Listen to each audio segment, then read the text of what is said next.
அம்மா ஜெயலட்சுமி அம்மா பண்ணை பற்றி தான் சொன்னாங்க. பகலில் பாடக்கூடிய பண் தனியாக இருக்குது, இரவு நேரத்தில் பாடக்கூடிய பண் தனியாக இருக்குது. பகல் இரவு ரெண்டுலேயும் பாடுற பண்ண 2 பண்ணு சொன்னாங்க. எனக்கு நினைவில்லை. ரெண்டுலேயும் பகல்லையும் பாடலாம், இரவுலையும் பாடலாம். அப்படி 2 பண் மட்டும் அந்த மாதிரி எந்தெந்த பண்ணு எந்த ராகத்தில் பாடுறது அப்படிங்கிறது எல்லாமே ரொம்ப அவங்க இப்போ பதிவு பண்ண சொல்லியிருக்கிறேன். பதிவு பண்ணாங்கன்னா நான் அனுப்புகிறேன். நல்லா சொன்னாங்க அந்த அம்மா. காலை நேரத்திலிருந்து பகல்லிருந்து பாடக்கூடிய பண்ணு, இரவு நேரத்தில் பாடக்கூடிய பண்ணு, 2 நேரம் பாடக்கூடிய பண்ணு 2 பண்ணு இருக்குது அப்படின்னு சொல்லி நல்லா அந்த இதோட ஆரோகணம் அவரோகணம்னு சொல்லுவாங்களா, அது மாதிரி எல்லாமே சொன்னாங்க. நல்லா இசையை பற்றி, பண்ணை பற்றி, ராகத்தை பற்றி 2 நல்லா விளக்கமாக சொன்னாங்க. அவங்க முறையாக படிச்சிருக்கிறாங்க. அவங்க குரல் நம்ம நிவேதிதா குரல் மாதிரி நல்ல இனிமையான குரல், நல்லா பாடுவாங்க. மலையாளத்துக்காரங்க அவங்க தமிழ் படித்து இந்த அளவுக்கு இருக்கிறாங்க, ஆச்சரியமாக இருக்குது. அவங்களுக்கு தான் குரல் நல்லா. ஜெயலட்சுமின்னு சொல்லி கோயம்புத்தூர்காரங்க, திருவாடூர் ஆதீனத்தில் அவங்க 2 மையத்தில் 3 மையத்தில் ஆசிரியராக இருக்கு, இதர் ஒருவராக இருக்கிறாங்க. அவ்வளவு இனிமையான குரல் நல்லா இருக்கும். அவங்க தமிழ் படித்து தமிழில் இருக்கக்கூடிய பண்ணெல்லாம் தெரிஞ்சு வச்சுருக்கிறாங்க பாருங்களேன்.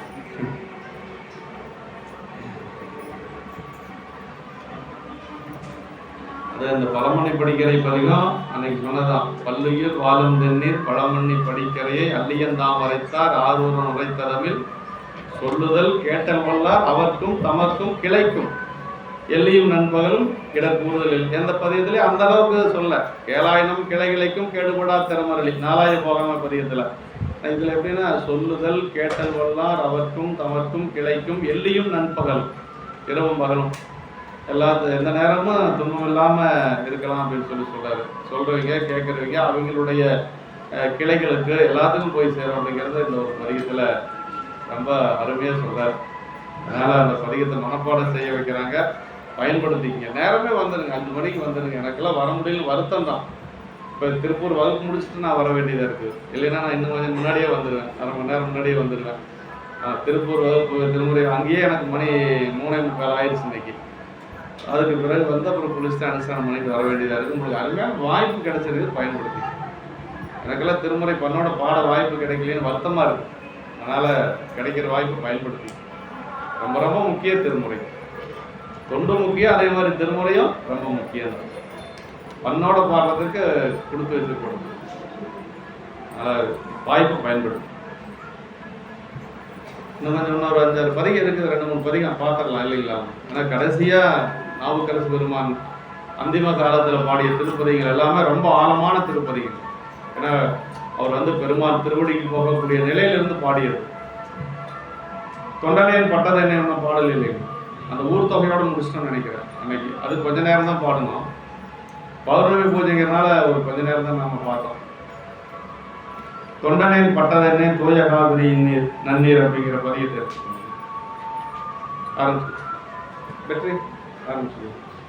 ஆரம்பிச்சிட்டீங்களா? போட்டு விட்டீங்களா?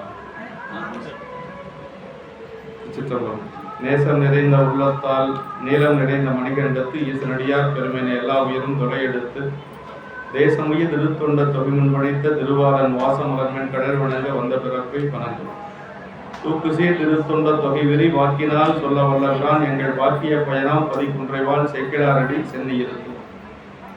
எல்லாம் வல்ல பெருமான் அருந்தரும் பன்னாரனுடைய நாவுடையாருடைய திருவடியை வணங்கி அருந்தரும் அன்னபூர்ணி தாயார் உடன்பார் கைலாசநாத பெருமானுடைய திருவடி தாமர்களை மனமொழி மைகளாலை வணங்கி எம்பெருமக்கள் நாயன்மாருடைய பொன்னார் திருவடி தாமர்களின் கரங்களாலை வணங்கி உரையாசிரிய சிவகுணையாவுடைய திருவடிகளை நீல நினைந்து எழுந்தருளி இருக்கக்கூடிய அடியார் பெருமக்களுடைய திருவடியில் எல்லாம் மனம் மொழி மெய்களாலை வணங்கி வருகின்றேன்.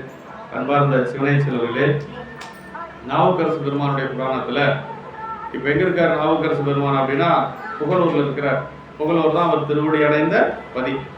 எல்லா தலங்களையும் வழிபாடு செய்து கொண்டு எங்கே ஆரம்பித்தது அவருடைய யாத்திரை? திருவதிகையில் ஆரம்பித்தது இல்லைங்களா?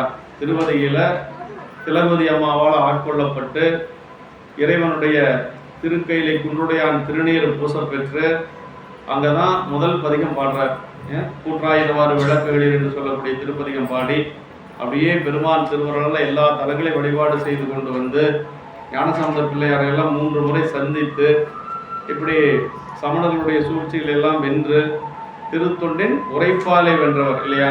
அப்படி எல்லாம் முடிச்சு இப்போ கடைசி எங்கே இருக்கிறாரு? நாவுக்கரசு பெருமான் திருவடி அடைந்த அந்த பதி புகழூர் என்று சொல்லக்கூடியது. பூம்புகழூர் மேவிய புண்ணியனே என்று சொல்லி இப்போ அப்படியே அங்கே அமைதியாக இருக்கிறார். இப்போ இருக்கக்கூடிய நிலை என்னன்னா, பெருமானுடைய திருவடி அடையக்கூடிய நிலையில் இருக்கிறார். இப்போ அவருக்கு எந்த ஒரு பற்றும் கிடையாது. மண்ணாசையோ பெண்ணாசையோ அந்த மாதிரி எந்த ஒரு ஆசையும் இல்லை அப்படிங்கிறதெல்லாம் சாமி நமக்கு நிரூபித்து காட்ட போறார். அந்த ஒரு சூழல்ல இப்போ எப்படி இருக்கிறாருன்னா, அப்படி ஏகாத்தர சிந்தனைன்னு சொல்லுவாங்க. பெருமானுடைய திருவடி ஒன்றை தவிர வேற எதுவும் கிடையாது அவருடைய மனசுல. அப்படி இருக்கிற பொழுது பாடிய திருப்பதிகள் தான் இந்த இப்போ நம்ம சிந்திக்கக்கூடிய திருப்பதிகள் எல்லாம். அதனால கொஞ்சம் அப்படி பார்க்கலாம், முழுவதும் பார்க்க முடியலனா கூட. அதாவது சிவானந்த அனுபவங்கள் அப்படிங்கிற சிவகணிய முறையில இதெல்லாம் நாவுக்கரசு பெருமானுடைய இப்போ பாடுற திருப்பதிகம் எல்லாம் அந்த சிவானந்த அவர் அனுபவித்த சிவானந்த அனுபவங்கள் அப்படின்னு சொல்றாங்க. அதனால இந்த திருப்போலூர்ல பாடிய திருப்பதிகங்கள் பெருமானுடைய திருவடிக்கு அவர் பல விண்ணப்பங்கள் வச்சிருக்கிறார், நிறைய விண்ணப்பம் வச்சிருக்கிறார், பிரார்த்தனை வச்சிருக்கிறார். அதெல்லாம் நம்ம கொஞ்சம் ஓரளவுக்கு சிந்திக்கலாம். அதை 4ஆம் திருமுறையில தனி திரு நேரிசை என்று சொல்லக்கூடிய அந்த வகையில நமக்கு தொண்டனேன் பட்டதென்னே என்று சொல்லக்கூடிய திருப்பதிகம் பாடு எடுத்துக்கலாம். ஐயா அது எனக்கு சொல்லு. 4ஆம் திருமுறை என்னம்மா? 475ங்களா? 475 தொண்டனேன் பட்டதென்னே.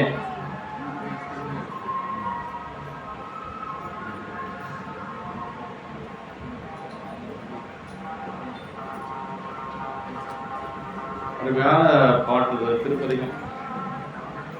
இல்லை அதுக்கு என்னிடத்து கொடுங்க, நான் எடுத்துக்கிறேன். சரி கொடுங்க, நீங்கள் அதை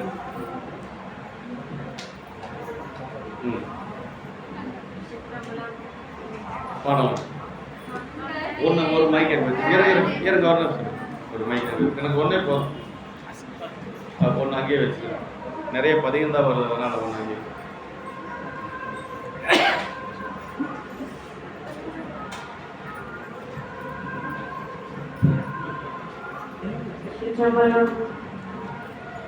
கொண்டலே பட்டதின்றே தூய காவிரியின் நன்னே கொண்டிரு ஓதியாட்டி குங்கும குழம்பு சாத்தி இண்டை கொண்டேற நோக்கி ஈசனை எம்பீரானை கண்டனை கண்டீராதே காலத்தை கழித்தவாறே பின்னிலே முன்னிலே நான் பிறப்பரு தருள் செய்வானே எண்ணிலே நாயினே நான் இளங்கதி கயலை திங்கள் திருநிலாயெரிக்கும் சென்னி சிவபுர தமரேரே நின்மலார் கலை கண்ணாரே நீரு சேரவல தானே கல்யாணின் கள்ள தொண்டாய் காலத்தை கழித்து போற்றி தெல்லியே நாடி நின்று தேடினே நாடி கண்டேன் உள்குவார் உள்வீட்டெல்லாம் உடலில் அருகி என்று வெல்கினேன் வெல்கி நானும் விழாவில சிரிக்கிட்டேனே உடலிடவும் மலையதற்குள் உள்ளமே தகலியாக மடம்படு உணர்ந்தியாற்றி உயிரெனும் சிறிமையாக்கி இடமடு ஞானத்தினால் விரிகொள்ள இருந்து நோக்கி கடம்பவர் காலை காலை கரணி காணலாமே பஞ்ச பெண் அழகு கோயில் காலையிழமம் சுந்தா பஞ்ச பெண் இருந்த சூழல் மாண்டவள் மதியம் தோயும் பஞ்ச பெண் வாழ்க்கையாளன் வாழ்வினை வாழலுக்கு பஞ்ச பெண் உலகமானே அஞ்சனேயும் செய்தேனே உள்குவார் உள்ள தானே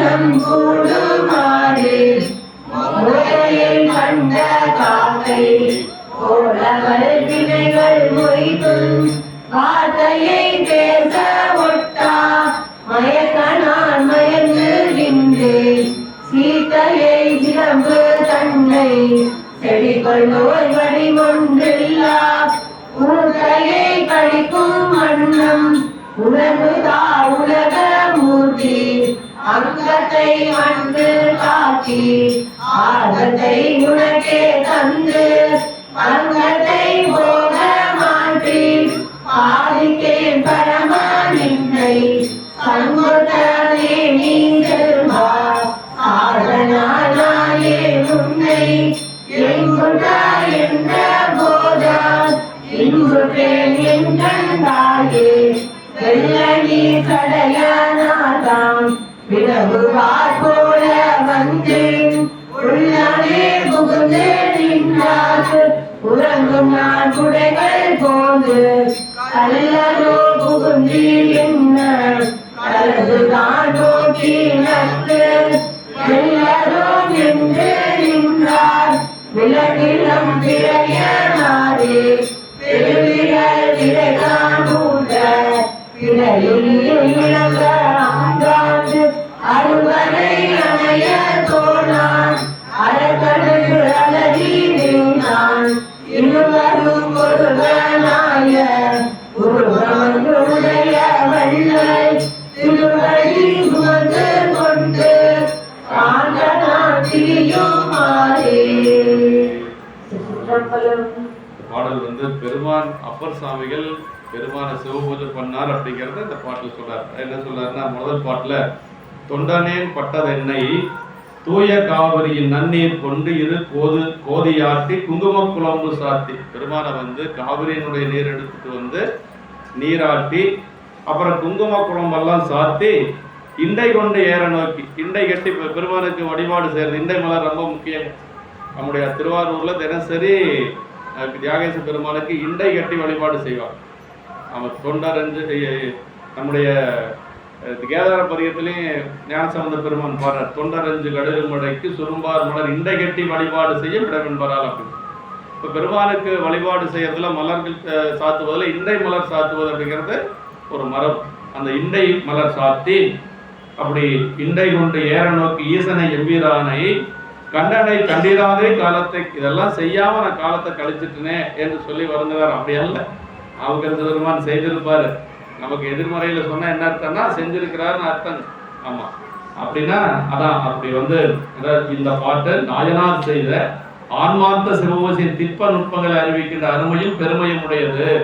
நம்ம எப்படி பூஜை பண்ணணும் அப்படிங்கிறது இதுல சொல்றாரு. இதே மாதிரி காயமை கோயிலாக, கடிமணம் அடிமையாக, வாய்மையை தூய்மையாக, மணமொழி லிங்கமாக, நேயமை நெய்யும் பாலா நிறைய நீர் அமையாட்டி பூசனை ஈசனாருக்கு போற்றவி காட்டினோமேன்னு அகப்பூசை பற்றி சொல்றாரு. உள்ளுக்குள்ள எப்படி பெருமானை வச்சு நான் பூஜை பண்ணேன் அப்படிங்கிறத சொல்றாரு.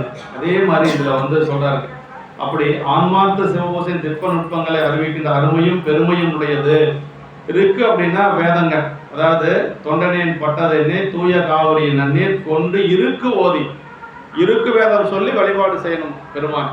வேதம் அப்படிங்கிறது நம்ம பலிக்க கூடாது. நமக்கு திருமுறை தெரியும், அதனால நம்ம திருமுறை பார்ப்போம். ஆனா வேதம் அப்படிங்கிறத ஒரு காலத்துல நம்ம நிந்தனை செய்யக்கூடாது. வேத நிந்தனை, சைவ நிந்தனை, பராமணமும். யாரு? நந்திய பெருமான் கேட்ட வரம் 16 வரங்கள், அது ஒண்ணுங்க. ஆமா, அப்படி யாரும் வேத நிந்தனை செய்யக்கூடாது. தெரியலைங்கிறதுக்காக நாம நிந்தனை செய்யக்கூடாது. சொல்ல இருக்கு ஆட்டி அப்படிங்கிற இருக்கு கொண்டு இருக்கு கோதியாட்டி அப்படின்னு சொல்லி சொல்றாரு. அப்ப இருக்கு வேதத்தை சொல்லி வேத மந்திரங்கள் எல்லாம் சொல்லி சிவாகம தீக்கை வையோருக்கு வேத மந்திரம் ஆதிகாரம் உண்டெனது அறியப்படும் என்று சொல்லி இருக்குன்னா மந்திர பொதுமை உணர்த்திய என்றலுமாம் என்று சொல்லி சொல்றாரு. பாசத்தை துண்டிப்பவன் கண்டன் அப்படின்னா சிவபெருமான். கண்டனை கண்டீராது. கண்டன்னா ஏன்னா கண்டன்னா பாசத்தை துண்டிப்பவன் பொருள் சொல்லியிருக்கார் சிவகுணி. நம்முடைய பாசத்தை எல்லாம் நீக்கக்கூடியவன் யாரு? பெருமான் தான். நம்ம கட்டு நீத்தவருக்கு இன்னருளே செய்யும் சித்தர் போலும் சிராப்பள்ளி செல்வரை, திருச்சிராப்பள்ளி தேவா அப்பர் சாமிகள் சொல்ற. அப்ப நம்ம பாசத்தை அறியக்கூடியதுனால அவனுக்கு பேர் அரண்னு பேரு. அரண்னு என்னன்னா பாசத்தை அறிபவன் அர்த்தம். நம்முடைய பாசங்களை யாரும் நீக்க முடியும்? பெருமான் மட்டும்தான் நீக்க முடியும். வேற எந்த கடவுள்கிட்ட போனாலும் நமக்கு உலகியல் செல்வங்கள் கிடைக்கலாம், ஆனா நம்முடைய இருக்கக்கூடிய பாசங்கள், மலம், ஆணவ மலம், கண்மம் எல்லாம் எங்க யாருக்கிட்ட போனா போகும்னா சிவபெருமான்கிட்ட போனா தான். அதான் அரண் அப்படின்னு சொல்லி அவனுக்கு பேருங்க. அரித்தலை செய்பவன், மலங்களை எல்லாம் அரிக்கக்கூடியதுனால அவனுக்கு பேர் அரண் அப்படி சொல்றாரு. அப்படி கண்டன்னா பாசத்தை துண்டிப்பவன், கண்டு அகத்தும் புறத்தும் ஒருதன்மையாக கண்டு. இதான் ரொம்ப முக்கியங்க. சிவபூசையில முக்கியமானது என்னன்னா அகப்பூசைன்னு ஒன்று இருக்குதுங்க. அகப்பூசை செஞ்சுதான் புறத்துக்கு வரணும், இப்படிதான் பூஜை பண்ணணும். நம்முடைய பேராசிரியர் ஐயா சொல்லுவார், வையாபுரியார் பல வகுப்புல சொல்லியிருக்கார், நம்ம பூசைக்கு வெளியில வர்றதுக்கு முன்னாடி உள்ளுக்குள்ள எப்படி பூஜை செய்யணும்னா இதய தாமரையில தான் பூஜை பண்ணணும். இதயத்துல 1000 இதழ் கொண்ட தங்கத்தாமரை இருக்கிற மாதிரி நம்ம மனசுல பாவனை செய்யணும். அப்படி 1000 இதழ் கொண்ட தங்கத்தாமரையில பெருமான எழுந்தருள் செய்யணும். எப்படி எழுந்தருள் செய்யணும்? 7 இருக்கைகளோட எழுந்தருள் செய்யணும். ஆமை இருக்கை, அடவு இருக்கை, சிம்ம இருக்கை, யோக இருக்கை, தாமரை இருக்கை, அப்புறம் சூரிய மண்டலம், சந்திர மண்டலம், இப்படி எல்லாம் எல்லாத்துக்கும் மேல பெருமான் இருக்கிற மாதிரி கற்பனை பண்ணிக்கணும். அப்படிதான் வச்சு பூஜை பண்ணணுங்க. அதுதான் அகப்பூசை செய்யறதுனுடைய அங்க எல்லாமே என்ன தெரியுங்களா? பாவனை, இன்னொன்னு அன்பு தான். அங்க எல்லாம் நேயமே நெய்யும் பாலா அப்படின்ட்டு அங்க அபிஷேகமும் அன்புதான், நிவேதனமும் அன்புதான், எல்லாமே அன்புதான். அதாவது தேடாதனவற்றை அன்பினால் நிரப்பி சண்டீஸ்வர நாயனாருக்கு குணத்தில் சண்டீஸ்வர நாயனாருக்கு பூஜை பண்ண என்னென்ன வேணுங்கிறது நினைவு வருது. அப்ப என்ன செய்யறாரு? அன்பால செஞ்சுட்டாரு. அதான் தேடாதனவற்றை அன்பினால் நிரப்பி அப்படின்னு சேக்கிடார் பெருமாள். அப்படின்னா நம்ம இதெல்லாம் நம்ம செய்யணும்னு அர்த்தங்க. இதெல்லாம் உள்ளுக்குள்ள செஞ்சுட்டு அதற்கு பிறகுதான் சாமிக்கு எழுந்தருள் செய்யணும், புறத்துக்கு வரணும்.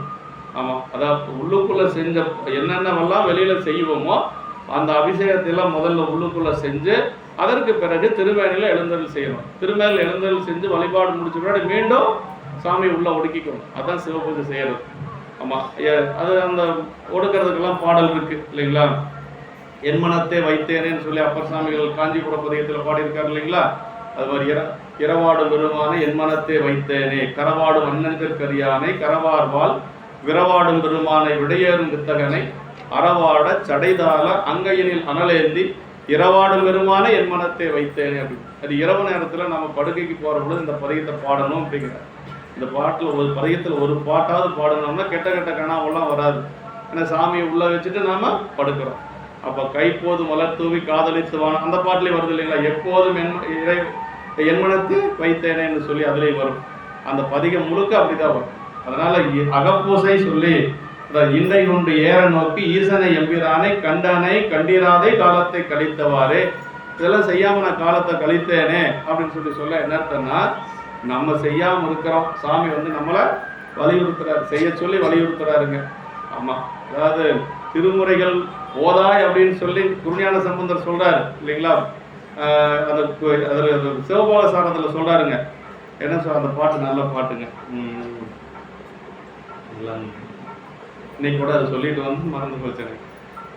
என்ன அந்த பாட்டில் ஆசையராய் பாசம் விடாய் ஆன சிவபூசை பண்ணாய் நேசமுடன் ஐந்தெழுத்தை நீ நினையாய் சீசி சினமே தவிராய் சினமே தவிராய் சினமே தவிராய் திருமுறைகள் ஓதாய் மனமே உனக்கு என்னவாய் அப்படின்னு. அப்ப திருமுறைகள் ஓதாய்னு என்ன இருக்குன்னா ஓத வேண்டாம்னு அர்த்தம் இல்ல, திருமுறை ஓதணும்னு அர்த்தம். எதிர்மறையில சொல்றாருங்க. அவர் திருமுறைகள் ஓதாய் சிசி சினமே தவிராய்னா என்ன அர்த்தம்? சினமெல்லாம் இருக்கக்கூடாதுன்னு அர்த்தம். எதிர்மறையா எடுத்துக்கணும் எல்லாமே. ஆசை அராய் அப்படின்னா ஆசை இருக்கக்கூடாது. பாசம் விடாய்னா பாசத்தை விட்டுறணும்.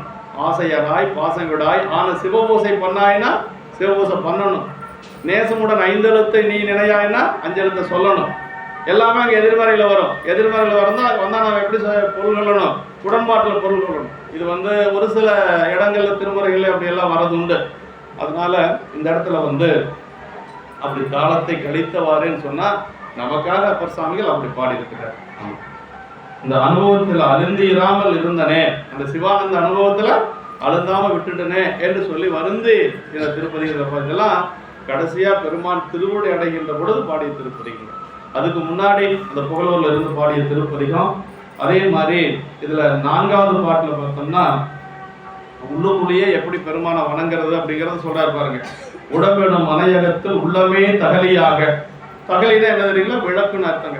உடம்பெனும் மனையகத்தில் உள்ளமே தகலியாக மடம்படும் உணர்வை நெய் அட்டி உயிரினும் திரி மயக்கி இடம்படு ஞானத்தீயால் எரிவலை இருந்து நோக்கி கடம்பவர் காலை தாதை கலரடி காணலாமே. இப்ப பெருமானுடைய திருவடி எப்ப கிடைக்கும்னு சொல்றாரு பாருங்க. தியானத்தின் தன்மை விளக்கும் உருவத்தினால் விளக்கப்பட்டது. உடம்பு அப்படின்னா வீடு இல்லைங்களா? உடம்பிலும் மனையகத்துள் உள்ளமே தகலியாக, அதாவது உள்ளம்னா ஆன்மா இல்ல, ஆன்மா வந்து அகல் விளக்காக. உணர்விடும் நெய் அப்படின்னா, உணர்வு அப்படின்னா அந்த இடத்துல அன்புங்க. உணர்வனும் நெய்யட்டி. அப்புறம் உயிரினும் திரிமயக்கி அப்படின்னார். அந்த உயிர் என்று சொல்லக்கூடியதங்க திரியாக, ஆன்மாதான் திரியாக. திரியை முறைக்கு நெய் நின்றறியத்தக்க இடமாக்குதல் என்று சொல்லி மயக்குதெல்லாம் சேர்த்தல். இடம்படும் ஞானத்தி நிறைவாக இறைஞானம்னார். இடம்படும் ஞானத்தி அப்படின்னார்.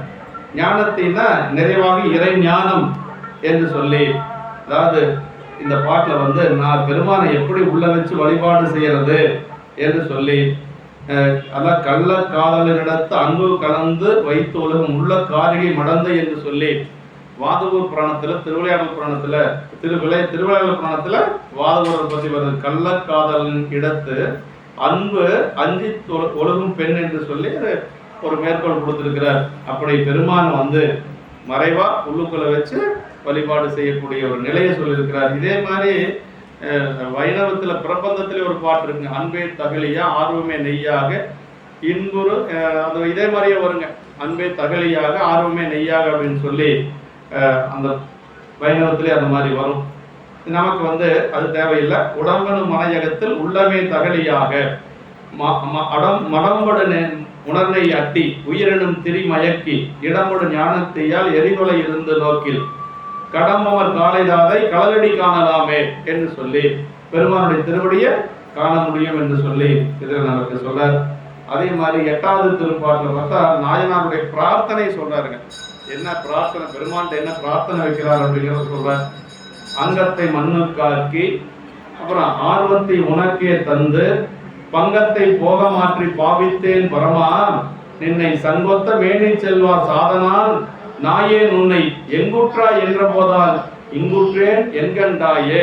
பெருமான் அப்படி எங்கே பெருமானை எப்ப அழைச்சாலும் சாமி வந்து முன்னாடி நிக்கணுமா சொல்றாரு. அந்த உடம்பு எதுக்குன்னா அங்கத்தை மண்ணுக்காக்கி ஆர்வத்தை உனக்கே தந்து. ஆர்வம்னா அன்பு சரிங்களா? ஆர்வம் அப்படின்னா அன்பு. எந்த இடத்துல எல்லாம் திருமுறையில் ஆர்வம் வருதோ அது அன்புன்னு அர்த்தம். சாமி கிட்ட நம்ம என்ன செய்யணும்? இந்த உடம்பு மண்ணுக்கு, அதை ஒன்றும் மாற்ற முடியாது.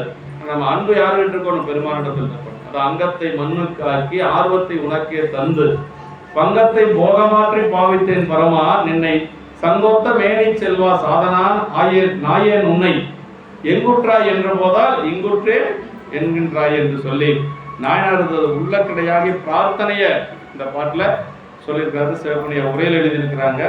இப்படி இந்த பாடல் வந்து பிரார்த்தனையாக.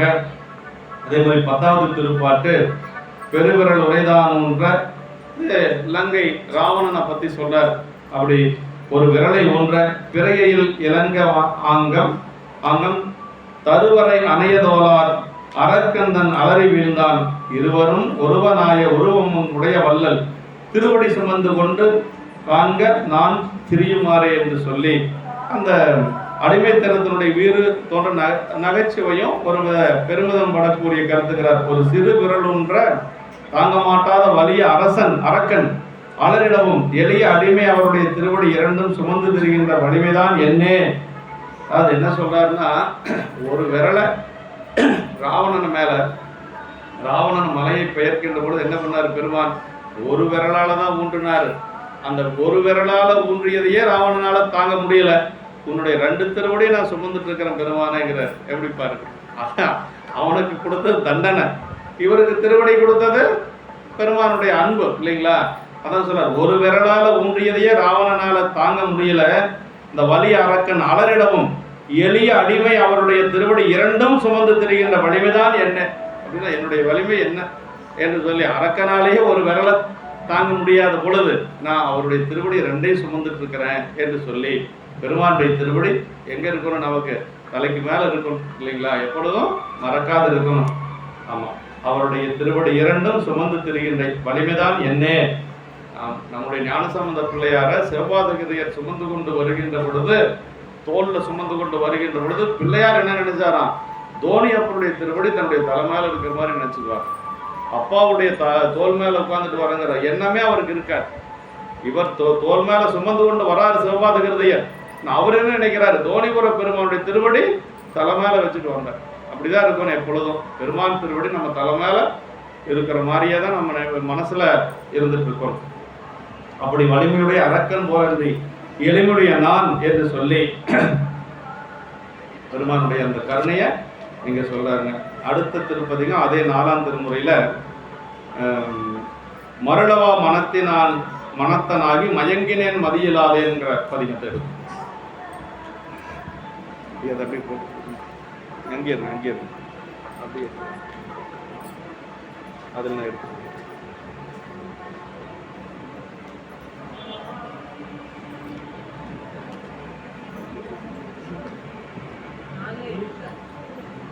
நாலாம் திருமுறையில் எத்தனாவது பதிகம்? 76. ஏன் வரலாற்று முறையில பண்ணல? ஐயா நேரிசை. நேரிசை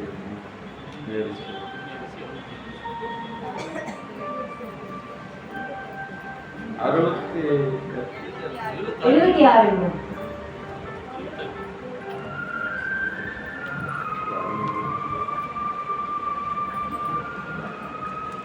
மருளவா மனத்தன்மை பல்லம்.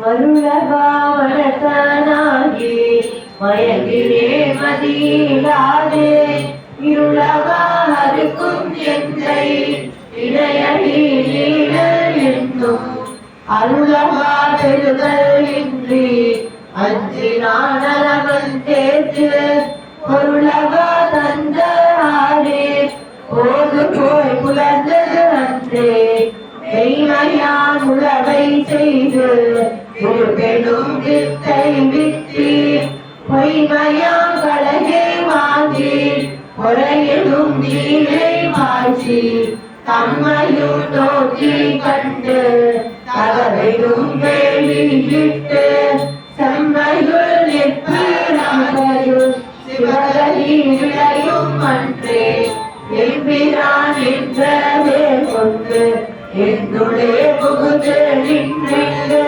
எம்பிரான் ஆட்ட ஆடி என்னுள்ளே உரிந்த மேடை எம்பிரான் என்னை பின்னை தன்னுள்ளே கடக்கும் என்றார் எம்பிரான் என்று அல்லார் என் செய்ய ஏழே ஏனே ஆயமே கோயிலாக அடிமனம் வடிவையாக வாழ்வையே தூய்மையாக மனவழி லிங்கமாக தேயமே நெய்யும் பாலா இறையனே ரமய ஆக்கி கூர்களை ஈசனாக்கு போற்றவி காட்டினோமே வந்தக புலையனேனை பையர தொண்டில் கூட்டி அஞ்சலில் ஆண்டு கொண்டாய் அதுவும் நின் பெருமை அன்றே நெஞ்சகம் கழிய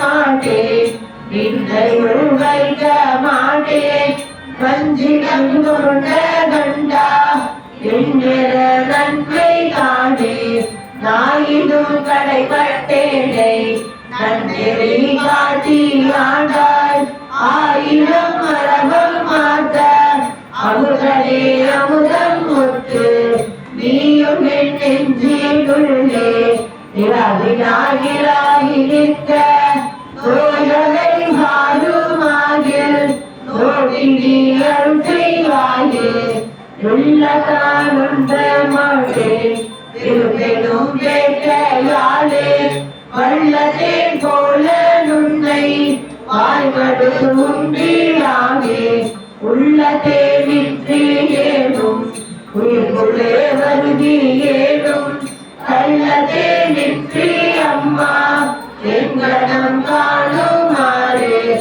ஆசைவன் பாசம் எய்தி அங்குன்றே நின்று பேனாய் ஊசலா சுன்று வாழா உலகு நான் உரிகராமே தேசனே தேசமூர்த்தி திருமறை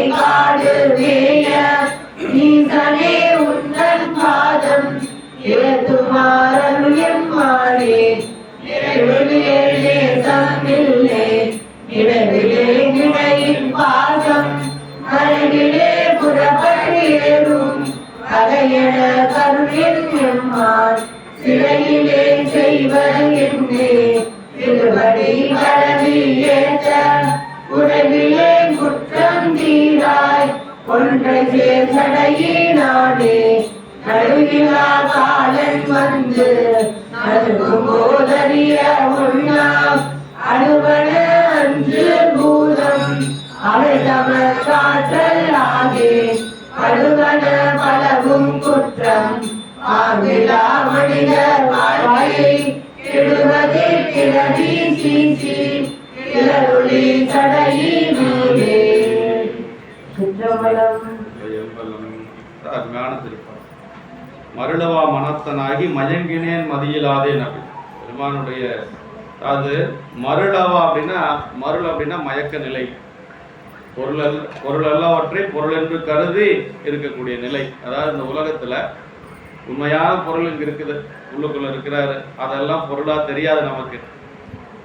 பொய்யான பொருளை உண்மையான பொருளா கருதி இருக்கோம் இல்லையா? உலக பொருள் எல்லாமே பொய்யான பொருள். பொய்மை அப்படின்னா என்னன்னா இல்லாததுன்னு அர்த்தம் அல்ல, இருக்கக்கூடிய பொருள் ஆனா அழியக்கூடிய பொருள், தோன்றி நின்று அழியக்கூடிய பொருள். அதான் உண்மை விளக்கத்துல அதான் ஒரு பொய்காட்டி பொய்யகற்றி போதானந்த பொருளா மெய்காட்டு மெய்கண்டா அப்படின்னு சொல்லி நமக்கு அந்த இதுல வரும். பொய்காட்டி பொய்யகற்றின்னு என்னன்னா பொய்யான உலக பொருள்களை காட்டி அந்த பொருள் எல்லாம் நிலையற்றது அப்படிங்கிற உணர்வை நமக்கு சாமி கொடுப்பாராம். அது பக்குவம் வர வரைக்கும் அதான் உண்மையை நம்ம நினைச்சிட்டு இருப்போம். பக்குவம் வருகின்ற காலத்துல இல்ல அந்த பொருள் எல்லாம் ஒன்றும் பயன் இல்லை, அதுக்கு மேல நிலையான ஒரு பொருள் இருக்கு, அதுதான் பெருமான் அப்படின்னு சொல்லி சாமி காட்டுவோம். அந்த பொய்யான பொருளை உண்மையான பொருளா காட்டுறதும் பெருமான் தான். அந்த உண்மையான பொருளில் பொய்யான பொருள்னு மீண்டும் நமக்கு உணர்த்துவதும் பெருமான் தான். பொய்காட்டி அப்புறம் பொய் அகற்றி போதானந்த பொருளா மெய்காட்டு மெய்கண்டா அப்படின்னு சொல்லி சொன்னார். அது உண்மை விளக்கத்துல வருதுங்க. அது மாதிரி இடத்துல மருளவா மனத்தான் ஆகினார், பொய்யை மெய்யென்று மருளினால் வரும் அவா பொருளல்லவற்றை பொருள் என்று உணரும் மருள் என்று சொல்லி, அதான் மெய்ப்பொருள்களின் விருப்பம். மெய்ப்பொருள் அப்படிங்கிறது பெருமான் ஒருவன் தான் மெய்ப்பொருள். மற்றதெல்லாம் உலகத்துல தோன்றி நின்று அழியக்கூடிய பொருள் தான். இறைவன் ஒருவன் தான் அழியாத பொருள், நித்திய பொருள் அப்படின்னா பெருமான் ஒருவன் தான்.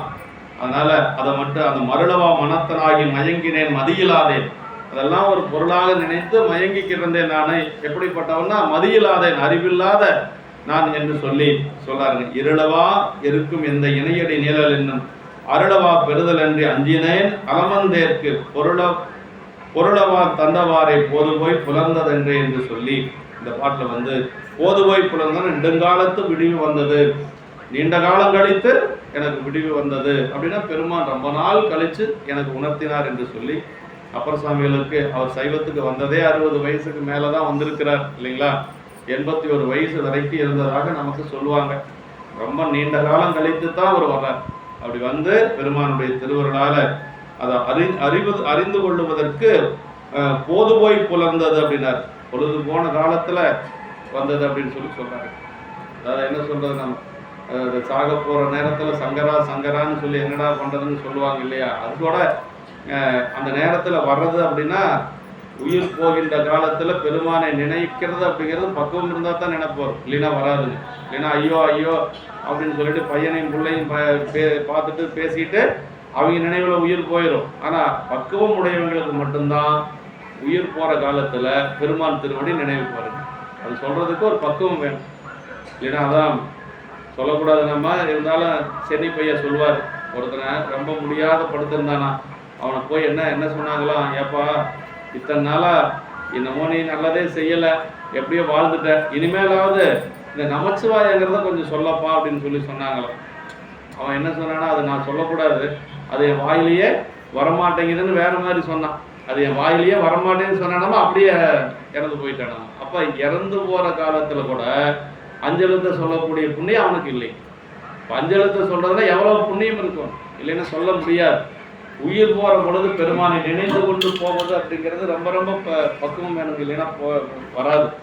அதனால அதான் சொல்றாரு, இருளவா வறுக்கும் இந்த இணையடி நீழல் என்னும் அருளவா பெறுதல் என்று அஞ்சினேன் அலமந்தேற்கு பொருளவா தந்தவாரை போது போய் புலர்ந்ததென்று என்று சொல்லி அந்த போது போய் புலர்ந்த நெடுங்காலத்துக்கு பிறகு எனக்கு விடிவு வந்தது என்று சொல்லி அப்பர் சாமிகள் இந்த பாட்டுல சொல்றாருங்க.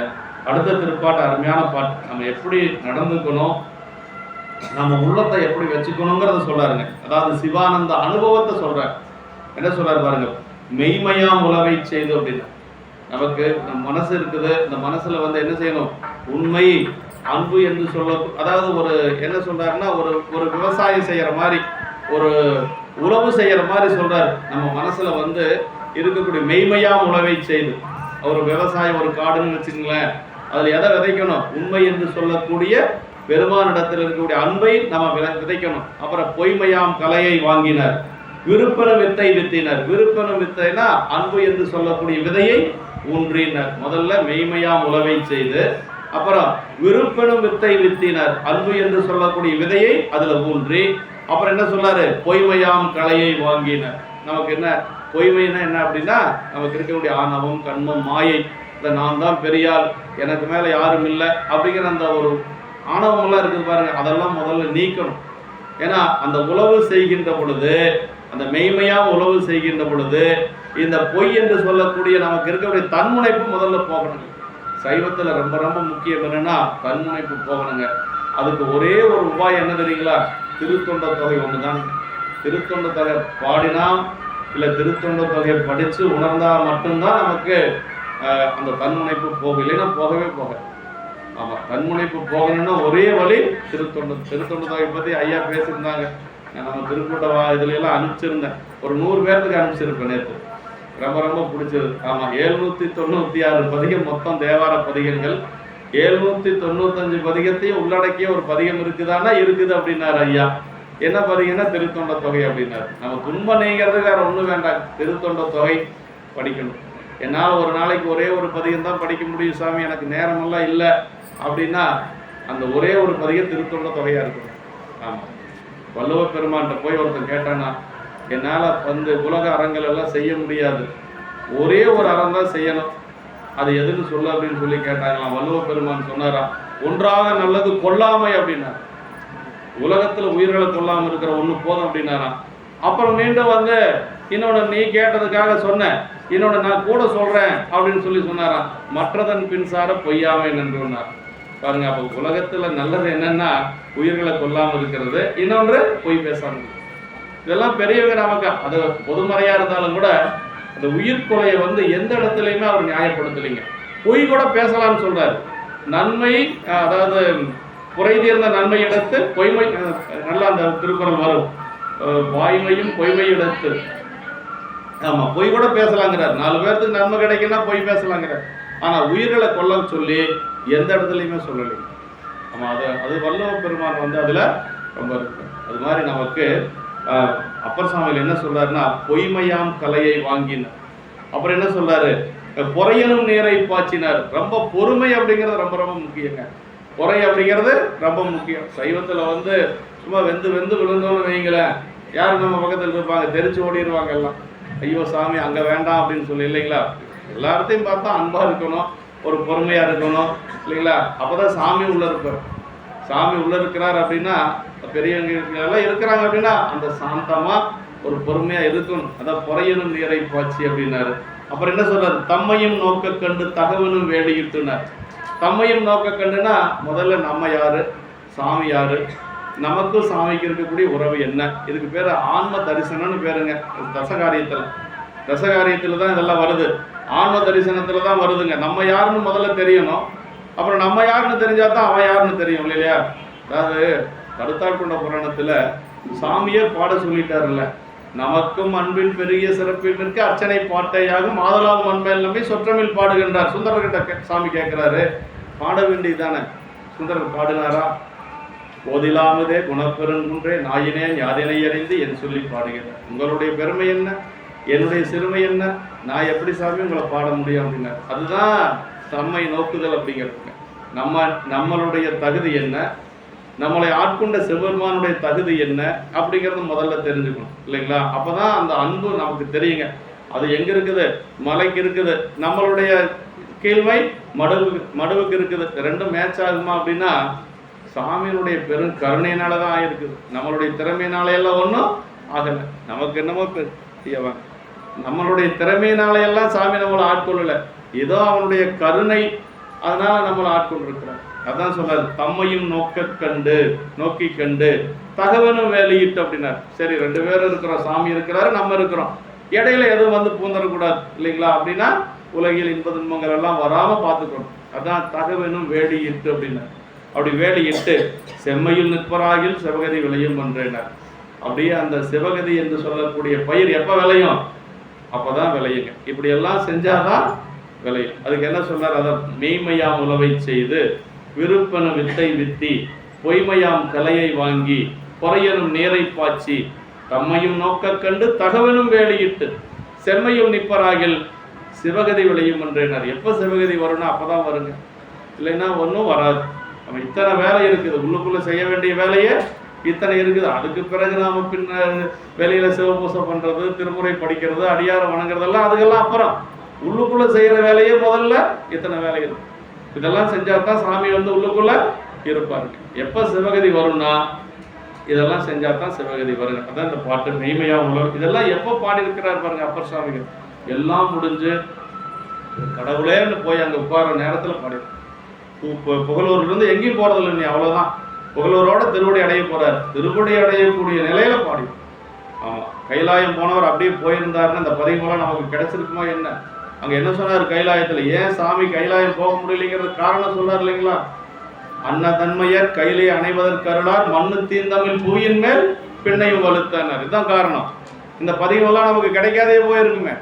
அப்படியே கைலாயம் போனவர் போயிருந்தாருன்னா இந்த பதிகமெல்லாம் நமக்கு கிடைக்காம போயிடும். எப்படி நாம சிவகதி அடையிறது? நமக்கு ஒண்ணுமே தெரியாது. இவ்வளவு தெளிவா சொன்னவங்க யார் இருக்கிறாங்க சொல்லுங்க. அதனால அப்பர் சாமிகள் தான் இதெல்லாம் நமக்கு அதாவது வாழ்வியல் நெறியோடு கலந்து சொல்லக்கூடிய ஒரு இது அப்பர் சாமிகள். எல்லா ஆசிரியர்களும் சொல்லியிருந்தாலும் கூட அப்பர் சாமிகள் நமக்கு புரிகிற மாதிரி நம்மளுடைய அறிவுக்கு ஏற்றாறு போல சொல்லியிருக்கிறார். அப்புறம் அதே மாதிரி 4வது பாட்டு பாருங்க. காயமே கோயிலாக கடிமனம் அடிமையாக வாய்மையை தூய்மையாக மனமணில் லிங்கமாக நேயமே நெய்யும் பாலா நிறைய நீரமை ஆட்டி பூசனை ஈசனாருக்கு போற்றவி காட்டினோமே அப்படின்னா. அவி காட்டுதல் அப்படின்னா நிவேதனை செய்யறதுங்க. அதாவது காயமே கோயிலாக, இந்த உடம்பு தான் கோயில். கடிமனம் அடிமையாக, மனசையெல்லாம் முதல்ல அடக்கணும். இல்லைன்னு வச்சுங்களேன், மனசு மட்டும் எங்க வேணாலும் போகும். மனதை விட வேகமா போகக்கூடிய ஒன்று எதுவுமே இல்லை இந்த உலகத்துல, இல்லைங்களா? மனதை விட வேகமா போகக்கூடியது எதுவுமே கிடையாது. இங்க இருக்கும், உடனே வேற எங்காச்சும் இருக்கும். சாமி கிட்ட மட்டும் இருக்கவே இருக்கு. கொஞ்ச நேரம் அப்படி அடியாரோட இருந்தா கொஞ்சம் இருக்குமே என்னமோ. மற்றபடி எல்லாம் சாமியை நினைச்சோம்னா அப்பதான் என்னன்னைக்கோ நடந்ததெல்லாம் உள்ளுக்குள்ள வரும். ஆகாதவன் அத்தனை பேரும் உள்ளுக்குள்ள வருவோம். அப்படிதான் நம்மளுடைய நிலை இருக்கு, இல்லைங்களா? அதான் கடிமனம் அடிமையாக, மனசு முதல்ல அடக்கணுங்க. அந்த கரணம்னு சொல்றோம் இல்லைங்களா? கரணங்கள் 4 சிந்தையே ஆகனார். யாருக்கு? சுந்தரமூர்த்தி சாமிகள் தில்லையம்பதியில வழிபாடு செய்யற பொழுது எப்படி இருந்தார் அவர்? 5 பேரறிவும் கண்களே கொல்ல அளப்பரும் கரணங்கள் 4 சிந்தையே ஆகனார். மனம் என்ன செய்யணும்? பற்றுவது மனம். அதாவது உன்னை பற்றுவது, மனத்தினுடைய செயல் என்னன்னா பற்றுவது. ஆமா. அப்புறம் புத்தியினுடைய செயல் என்ன? ஆராய்ச்சி செய்வது. சித்தம் சிந்திப்பதுங்க. சித்தம் சிந்திப்பது, புத்தி நிச்சயிப்பது. புத்தி நிச்சயிப்பது. ஒருத்தர் தூரத்திலிருந்து வராங்க அப்படின்னா, ஒருத்தர் வராங்க அப்படின்னு சொல்லி அந்த வரக்கூடிய அந்த உருவத்தின் மேல் மனம் பற்றும். வர்றது இன்னார் அப்படின்னு சொல்லி முடிவு பண்றது எது அப்படின்னா புத்தி தான் முடிவு பண்ணுங்க. மனம் பற்றும், புத்தி நிச்சயிக்கும். அப்புறம் அந்த காரணம் என்ன செய்யும்? அவரே தான் அப்படின்னு சொல்லி எழுந்து நீக்கக்கூடியது அந்த காரணம். இப்படி 4க்கு 4 வேலை இருக்கு. அதுல மனம் வேலையே செய்யக்கூடாதுங்க. மனம் எப்படி இருக்கணும்? அடங்கி இருக்கணும். அதனாலதான் சுந்தரமூர்த்தி சாமிகளுக்கு 5 பேரறிவும் கண்களே கொல்ல அளப்பரும் கரணங்கள் 4 சிந்தையே ஆக அப்படின்ட்டார். மனம் வேலை செய்யல, புத்தி வேலை செய்யல, அந்த கரணமும் வேலை செய்யல. சிந்தை முழுக்க எப்படி இருந்தது? பெருமானுடைய தூக்கிய திருவடியிலேயே இருந்தது. அப்பதான் பாடுறார், தென்னிலா மலர்ந்த வேணியாய் இந்த திருநடம் கும்பிட பெற்று மண்ணிலே வந்த பிறவிய வாலிதாம் இன்பமாம் என்றுள்ளார். வாலிதாம் இன்பம்னு என்ன தெரியுங்களா? எல்லையில்லாத இன்பம்னா இருக்கு. இதுக்கு முன்னாடி எங்க இருந்தார் அவரு? நம்பி சாமியினுடைய திருவடியில் இருந்தார் கைலாயத்துல. அதை விட இது சிறந்த வாழ்க்கை. இது கூத்த பெருமானுடைய திருவடியை வணங்குறது. ஆமா, அதான் சொல்றாருங்க. அந்த தென்னிலா மலர்ந்த வேணியாய் உந்தன் திருநடம் கும்பிட பெற்று மண்ணிலே வந்த இப்பிறவிய வாலிதாம் இன்பமாம் என்று கண்ணில் ஆனந்த அறிவினீர் சொரிய கைமலர் உச்சி மேல் குவித்து வண்ணினால் நீடி அறிவரும் பதிகம் பாடினார் பரவினார் பணிந்தார் அப்படின்னாரு. அந்த அனுபவத்துல ஒரு பதிகம் பாடுறார் சுந்தரர். ஆனா அந்த பதிகம் நமக்கு கிடைக்கல. அந்த பதிகம் மட்டும் கிடைச்சிருந்தா அவர் எப்படி கூத்த பெருமானை அனுபவிச்சிருப்பார் அப்படிங்கிறத நம்ம உணர முடியும். அது மடித்தாடு மடிமைக்கன் 2வது முறை போகிற பொழுது கிடைச்ச பதிகம் தான் மடித்தாடு மடிமைக்கன் 5000 கழிக்காம நாயன்புணத்தில் வரக்கூடியது. ஆனால் முதல் தடுத்தாட்கொண்ட புராணத்திலே ஒரு பதிகம் பாடியிருக்கிறார். அந்த பதிகம் நமக்கு கிடைக்கல. பல செல்லரித்த பதிகங்கள்ல அதுவும் ஒன்று. 38,000 பதிகம் பாடியிருக்கிறார் இல்லையா நம்பிகள், கிடைச்சது வெறும் 100 பதிகம் தான். அதனால சொற்பமான பதிகங்கள் தான் நமக்கு கிடைச்சிருக்கு. இப்படி அதான் சொல்றாருங்க. அப்ப மனமெனும் அதான் சொல்றாரு, காயமே கோயிலாக கடிமனம் அடிமையாக. அப்புறம் வாய்மையே தூய்மையாகன்னாரு. நம்மளுடைய வாய்மை என்ன எப்படி இருக்கணும்? தூய்மையானதா இருக்கும். அப்படி வாய்மையே தூய்மையாக மனமணி லிங்கமாக. உள்ளுக்குள்ள மனம், இந்த இடத்துல முதல்ல சொன்ன மனம் வேற, இப்ப சொல்றது என்னன்னா ஆன்மா தாங்க. அப்படி அத சொல்றாருங்க, அந்த மனமணி லிங்கமாக நேயமே நெய்யும் பாலா. நேயம்னா இந்த இடத்துல அன்பு. ஆமா, அகப்பூசையில நிவேதனம் அபிஷேகம் எல்லாமே என்ன தெரியுமா? அன்பு தாங்க, வேற ஒன்றும் கிடையாதுங்க. அதான் நேயமே, நேயம்னா அன்பு. நெய்யும் பாலா, நெய்யும் பாலான்னு நெய் பால் தயிர் எல்லாமே அன்பு தான். நிறைய நீர் அமை ஆட்டி பூசனை ஈசனாருக்கு போற்று அவி காட்டினோமே. போற்று அவி காட்டினோம்னு நிவேதனம். அங்கே எல்லாமே அன்பு தான் எல்லாமே. பெரும்பாலும் பூசை பண்ணுறவங்களுக்கு என்னென்னா சாமிக்கு நம்ம நிவேதனம் செய்யணுங்க. உடையவரை வச்சு பூஜை பண்ணோம்னா கண்டிப்பாக நிவேதனம் செய்யணுங்க. ஆமாம், நிவேதனம்னா ஏதோ ஒன்று பழங்கள் செய்யறதுங்கிறது தினசரி செய்யறதுங்கிறது சரிதான். ஆனால் உடையவர் வச்சு பூஜை பண்ணால் அமுது செய்யணும்னு செங்கோல் ஆதினா வலியுறுத்தி சொல்லியிருக்கிறாங்க. அது சொன்னதுலேருந்து அப்படின்னா எல்லாம் தினசரி அமுது வச்சிடும். ஆமாம், உரிச்சிட்டு வந்த உடனே அரிசி ஊற வச்சிருக்க வேண்டியது. அவங்க வீட்டில் இருக்கிறவங்களெல்லாம் பார்த்துட்டு இருந்தால் வேலைக்காக. அப்புறம் நம்மளும் சேர்ந்து தான் பட்னியாக இருக்கணும். அதெல்லாம் எதிர்பார்க்கவே கூடாது. ஒரு சின்ன குக்கர், அந்த சின்ன குக்கரில் ஒரு 1/4 டம்ளர் அரிசி ஊற வச்சிடுறது. அந்த உள்ளே இருக்கிற சாமி படத்துக்கெல்லாம் பூ வச்சுட்டு வர்றதுக்குள்ளே அரிசி ஊறிடும். அப்படி பூ வச்சுட்டு குக்கரில் வச்சுட்டோம்னா அங்கே போய் எல்லாம் பூஜைக்கு எடுத்து வைக்கிறதுக்குள்ளே விசில் வந்துடும். அப்புறம் அமுது எடுத்துகிட்டு போய் வச்சுக்கலாம். தினசரி சுத்தன்னம்னு சொல்ல முடியுங்களா? சாமிக்கு ரொம்ப உகந்தது சுத்தண்ணங்க. சுத்தண்ணம் வைக்கிறது ரொம்ப ரொம்ப நல்லது. பச்சரிசி சாதமும் கொஞ்சம் நெய், அவ்வளோதான் சுத்தண்ணம். இருக்கிறதுலே ரொம்ப உயர்ந்த அமுது என்னன்னா பெருமாளுக்கு சுத்தண்ணம் தான். அது ஏன்னெல்லாம் ரொம்ப நாளாக வைக்கல. 20-25 வருஷமா செங்கோலாதீனத்தோட ஒரு யாத்திரை போயிருந்த பொழுது, கேதார்நாத் யாத்திரை போயிருந்த பொழுது காலையில் 4:30 மணிக்கு நாங்கள் பூஜை முடிச்சுட்டு வெளியில் போனோம். 4:30 மணிக்கு அங்கே பூஜை பண்ணுற எல்லாத்துக்கும் அமுது கொடுத்துட்டார். அவர் இங்கிருந்து அவ்வளோ தூரம் குக்கரெல்லாம் எடுத்துகிட்டு எலக்ட்ரிக் ஸ்டவ் எடுத்துகிட்டு எல்லாம் பிரித்து கொடுக்குறாரு. அப்படின்னா அது அவ்வளோ, அவருக்கு பேரே திருவாவடுதுறை ஆதீனத்தில் பூசை தம்புறாங்க. அவர் தான் ஆதீனமாக வந்திருக்க வேண்டியவர். அவர் அங்கே இல்லை. அங்கே போனதுனால வேற ஒருத்தர் வந்தார். அவர் அவ்வளவு ஈடுபாடாக செய்யறாங்க. அப்படின்னா பெரியவங்க செய்யறாங்கன்னா அதில் ஏதோ ஒரு காரணம் இருக்கு இல்லைங்களா?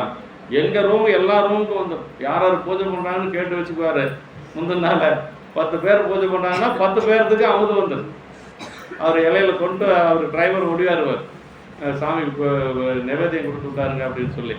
அப்படின்னா அவங்க வெளியில் வந்தாலும் கூட அதை எடுத்துகிட்டு வந்தாங்க. எல்லாம் லக்கேஜ் பேக்கில் போட்டு விட்டுருவார். அது அவ்வளோ முக்கியம். அதாவது எதுக்கு சொல்கிறேன்னா, முடியல அப்படின்னா ஏதோ பழங்களை வச்சு பண்ணிக்கலாம், தவறு இல்லை. திராட்சையோ கல்கண்டோ ஏதோ ஒன்று வச்சு பண்ணிக்கலாம், தப்பு இல்லை. ஆனால் முடிஞ்ச வரைக்கும் நம்மளால் முடிஞ்ச வரைக்கும் அமுது வைக்கணும் அப்படிங்கிறது பெரியவங்க சொல்லியிருக்கிறாங்க. அதான் இந்த அகப்பூசையில் எல்லாமே அன்பு தாங்க. அதான் சொல்ற பூசனை ஈசனாருக்கு போற்றவி காட்டினோமே என்று சொல்லி, காயமே கோயிலாக கடிமனம் அடிமையாக வாய்மையை தூய்மையாக மனமொழி லிங்கமாக நேயமே நெய்யும் பாலா நிறைய நீர் அமை ஆட்டி பூசனை ஈசனாருக்கு போற்றவி காட்டினோமே. போதும் பெறாவிடில் பச்சிலையுண்டு புனலுண்டு எங்கும் ஏதும் பெறாவிடில் நெஞ்சுண்டுன்னார் பட்டணத்தடிகள் சொல்றார். எப்படி பூஜை பண்ணணும்னா, போதும்னா மலருங்க, மலர் கிடைக்கலையா பசுந்தலை இருந்தால் போதும் அப்படிங்கிறாரு. குளிர்ந்த நீர் இருந்தால் போதும் அப்படிங்கிறாரு. போதும் பெறாவிடில் பச்சிலை உண்டு புனல் உண்டு எங்கும். சரி, அதுவும் கிடைக்கலைன்னா நெஞ்சு உண்டு அப்படின்ட்டார். ஒன்றுமே கிடைக்கல அப்படின்னா அன்னைக்கு என்ன செய்யணும்?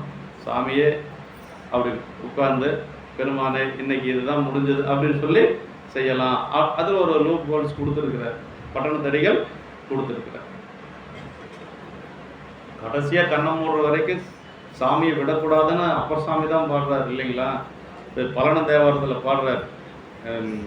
மண்பொருந்தி வாழ்பவர்க்கும் ஆதீந்த வேதியர்க்கும் விண்பொருந்து தேவர்க்கும் வீடு பேராய் நின்றானை பண்பொருந்த இசைவாடும் பரணம் சேர் அப்பனை என் கண் பொருந்தும் போல்தத்தும் கைவிட நான் கடவேணும். அப்படின்னா கடைசியா கண்ணை மூடுற வரைக்கும், கடைசியா உயிர் போற வரைக்கும் சாமியை மட்டும் விடவே கூடாது. எதை வேணாலும் விடலாம், சாமியை விடக்கூடாது. சாமியை விடுற மாதிரி ஒரு சூழல் வந்து உயிர் போனாலும் சரி பரவாயில்ல, சாமியை விடக்கூடாது.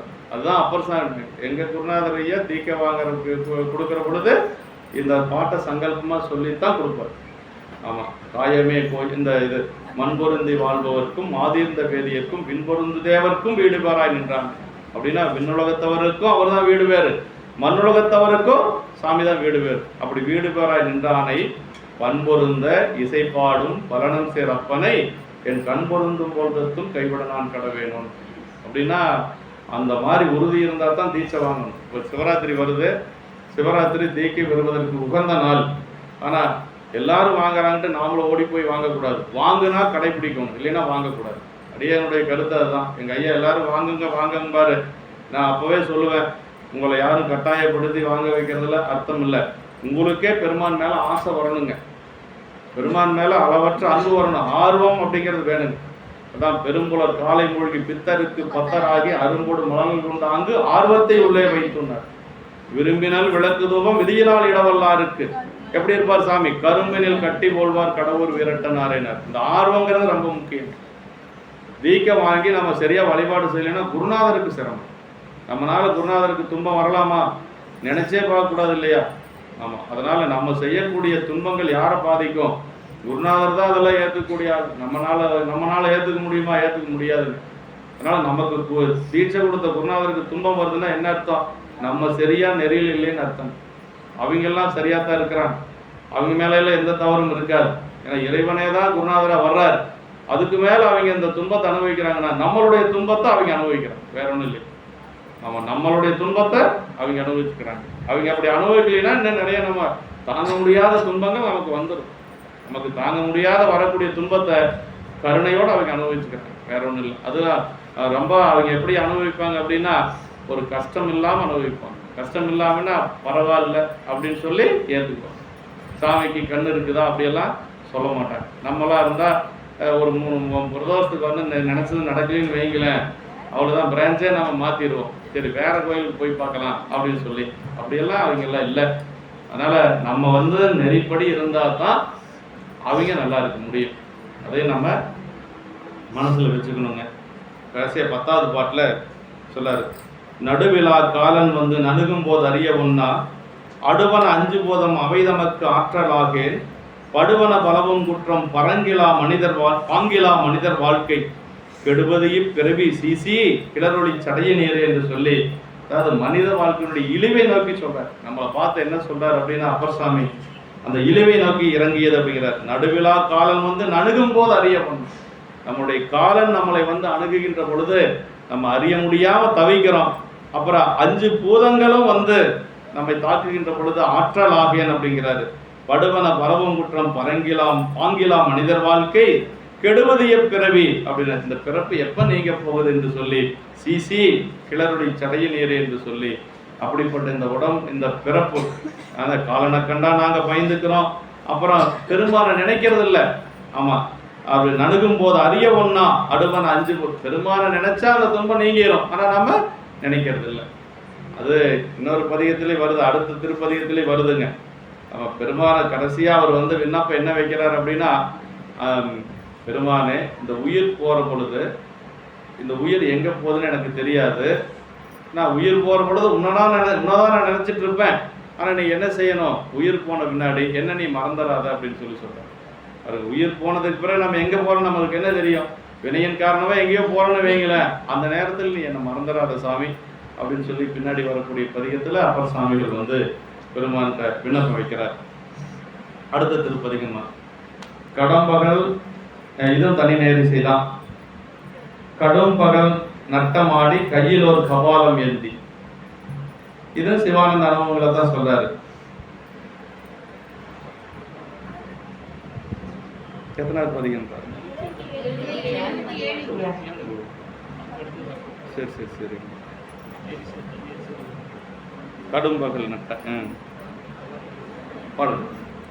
சிற்றம்பலம் கடும்பகல் நட்டமாடி கையிலோ கபாலமேந்தி இடுவழி செல்லந்தோறும் குழி தரும் இறைவனீரே நெடும்பொறை மலைய பாவை நேரிலை நெறிமென் கூந்தல் கொடுகுடை புகுந்த அன்றும் கோவணம் மறையதேயோ கோவணம் முடுத்த ஆறும் கோளரவு ரசிக்க ஆறும் தீவன சாம்பல் பூசி திருவுரு இருந்த ஆறும் பூவன கிழவனாரை புலிபுரியதயனாரை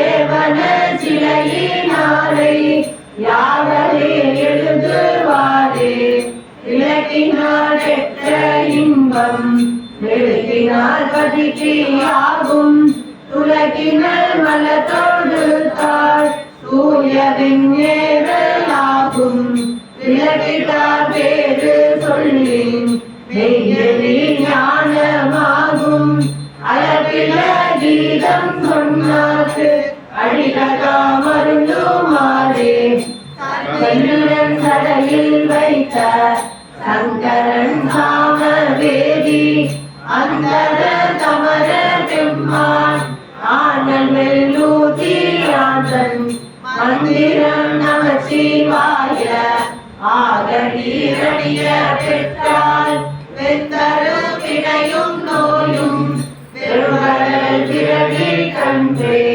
உள்ளுவரைவர் கண்டு புகுந்து நின்று உள்ளுவர் சூதை கொள்வர் தூணெறி விளைய ஒட்டார் உள்ளுடையவர்கள் தம்மை முக்கனால் பாத நீழல் உள்ளிடை மறைந்து நின்று உணவினால் எய்யலாகே தொண்டனே பிறந்து வாழ கொள்வினை குளிர் வீழ்ந்து பின்னமே சுமந்து நாளும் பெரிய போரவர்கள் பட்டே அண்ணனே அமரர் கோவே அறிவனே அஞ்சலென்னாய் தென்திரை கங்கை சூடும் திகழ்கரு சடையினாலே பாரினாய் வாவி நெஞ்சே அன்று கோலத்தில் பட்டு கேரினி நினையாயின் சிவகரி சின்னமாகும் ஊரலே உவக்கு நாடி உயிரவே ஒழுகும் வாசல் கூடையால் மூட கண்டு ஓலமா கருதினாயே உள்ளகால் உதய கும்பர் உடையவள் நடுக்கம் தீர வைத்த காலரக்க நோதன் வான்முடி கணக்கு நேர்ந்தான் மொய்தகால் முகிழ்வின் திங்கள் மூர்த்தியின் உச்சி தன்மேல் வைத்த கால் வருந்தும் என்று வாடினான் ஒருங்கினேனே. சம்பளம் இந்த திருப்பதிகத்தை சிறப்புடைய உரை என்ன சொல்றாருன்னா, இவ்வாறுள்ள தனிப்பதிகங்கள் நாயனாரது திருவுள்ளத்தில் அழுந்தி அவ்வப்போது மேற்பொங்கி வழியும் ஞான ஊற்றுக்களாதலின் மிக பயின்று அழுந்தி அறிந்து அனுபவிக்கத்தக்கது அப்படிங்கிறார். அந்த அளவுக்கு நாயனாருடைய திருவுள்ளத்துல அழுந்தி அப்படி ஊறி வந்த திருப்பதிகம் அப்படின்னு சொல்றார். எல்லா பதிகமும் அப்படியே காரைக்கிழமையாருடைய பிராணத்தை சேக்கிட பெருமான் அப்படித்தான் சொல்றார். உற்பவித்து எழுந்த ஞானத்து ஒருமையில் உமைகொண்டன்னை அற்புத திருவந்தாதி அப்பொழுது அருளி செய்தார் அப்படின்றார். உற்பவித்து எழுந்த ஞானத்து ஒருமையில் அப்படின்றார். அப்ப அவங்க எப்படி இருக்கிறாங்க, இந்த பதிகமெல்லாம் பாடுற பொழுது வேற உலகியல் சிந்தனை எதுவுமே இருக்காது. அதுக்கு பேரு நின்மல் அவத்தின்னு பேருங்க. மலமற்ற நிலை, பெருமானுடைய திருவரோடு கலந்து இருக்கக்கூடிய நிலை, அனுபூதி நிலை அப்படின்னு சொல்லுங்க இல்லைங்களா. அந்த நிலையிலிருந்து பாடியது இதெல்லாம். அதான் அந்த பாட்டு முதல் பாட்டுல கடும்பகல் நட்டமாடி கையிலோர் கபாலம் ஏந்தி இடும்பலிக்கு இல்லந்தோறும் முடிதரு இறைவனீரே நெடும்பொறை மலையர்வாவை நேரிடை நெறிமன் கொந்தல் கொடுங்குலை புகுந்த அன்றும் கோவணம் அறையதேயோ அப்படின்னா சாமி என்ன செஞ்சாராம், பெருமான் சக்தியோடு வெளிப்பட நின்ற அன்று திருமணம் பிறந்த நான் உமையம்மை திருமணம் செய்த அந்த நாளும் கூட பெருமான் என்ன செய்யறாராம், அதாவது சக்தியை போற்றுவதாகிய கருத்து. சக்தியோடு நின்ற பொழுதும் பெருமான் என்ன பண்ணாரு? கடும்பகல் நட்டமாடி கையில் ஒரு கபாலம் ஏந்தி இடும்பலிக்கு இல்லந்தோறும் முடிதர் இறைவன் இறையினர். திருமணம் செஞ்ச அன்னைக்கே பிச்சாடனரா இல்லங்கள் தோறும் பலி கேட்டு போனார் அப்படின்னு சொல்றாரு. அதாவது இது ஒரு நகைச்சுவையா சொல்ற மாதிரி. புகுந்த அன்று சக்தியோடு வெளிப்பட நின்ற அன்றும் திருமணம் புரிந்த ஞான்றும் அடிமைத்தனத்தின் அமைதியில் பட்டே நகைச்சுவையோட போற்றியது என்று சொல்லி ஒரு நகைச்சுவையா போற்றார். கோவணம் உடுத்தவாறும் கோலர அசைத்தவாறும் தீவன சாம்பல் பூசி திருவுரு இருந்தவாறும் பூவன கிழவனாரை புலியுரை அரையனாரை ஏவன சிலையனாரை யாவரே எழுதுவாரே என்று சொல்லி கோவணம் உடுத்தவாறும் பெருமான அதே மாதிரி போன பாட்டை தொடர்ந்து கொண்டு அதே மாதிரி பாராட்டிய கருத்து தான். ஏவன சிலையினாரை யாவரே எழுதுவாரே என்று சொல்லி, ஏவன சிலையினார் யாரு?